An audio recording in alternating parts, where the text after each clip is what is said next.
Descobri por acaso que alguém acompanhava minha rotina havia meses. O pior é que não era um estranho. Nunca pensei que algo assim fosse acontecer comigo, porque minha vida sempre foi absurdamente comum.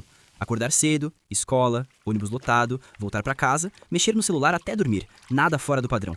Nunca briguei com ninguém, nunca me envolvi em confusão, nunca chamei atenção.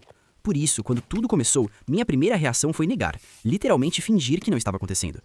Tudo começou com um e-mail, sem assunto, sem texto, só um anexo chamado rotina.txt. Achei que fosse vírus, normalmente eu deletaria, mas alguma coisa, curiosidade ou tédio, me fez abrir.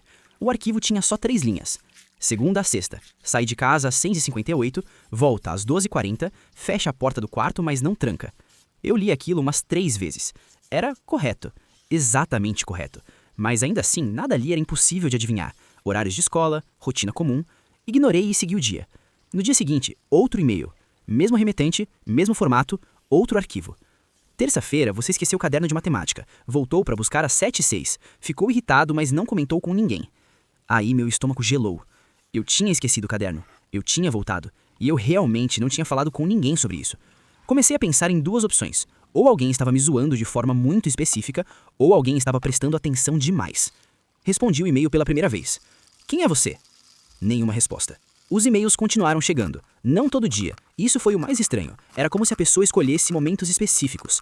Um falava sobre como eu sempre sentava no mesmo lugar do ônibus. Outro comentava que eu demorava mais tempo no banho quando eu estava ansioso.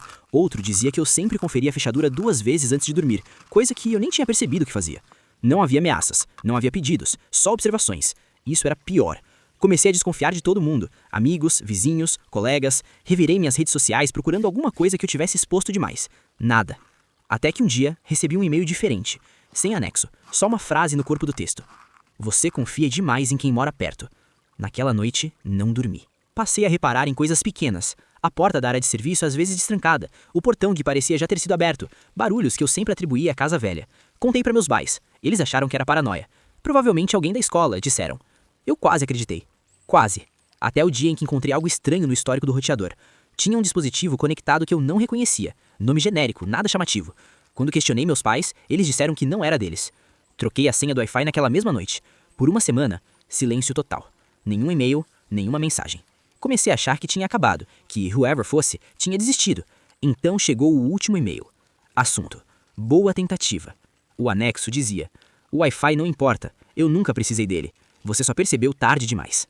Anexado ao e-mail havia uma foto. Minha foto. Eu dormindo. A foto era antiga. Pela roupa, devia ter sido semanas antes. O ângulo mostrava claramente que tinha sido tirada dentro do meu quarto, perto da porta. Entrei em pânico. Mostrei tudo para meus pais. Dessa vez, eles acreditaram. Chamamos a polícia.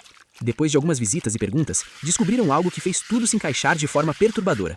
O antigo morador da casa ao lado, um senhor aparentemente tranquilo, tinha se mudado às pressas meses antes. Ele trabalhava com manutenção elétrica e tinha acesso a várias casas da rua, inclusive a nossa.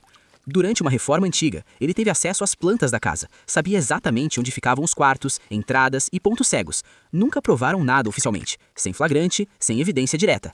Mas os e-mails pararam no mesmo dia em que ele foi chamado para depor. Hoje, meses depois, a vida voltou ao normal. Ou quase. Troquei fechaduras, coloquei câmera, mudei hábitos. Mas às vezes, quando acordo no meio da noite, fico pensando numa coisa que não sai da minha cabeça. Ele nunca tentou me machucar, nunca pediu nada, nunca ameaçou. Ele só queria que eu soubesse que eu estava sendo observado. E isso, honestamente, é o que mais me assusta até hoje.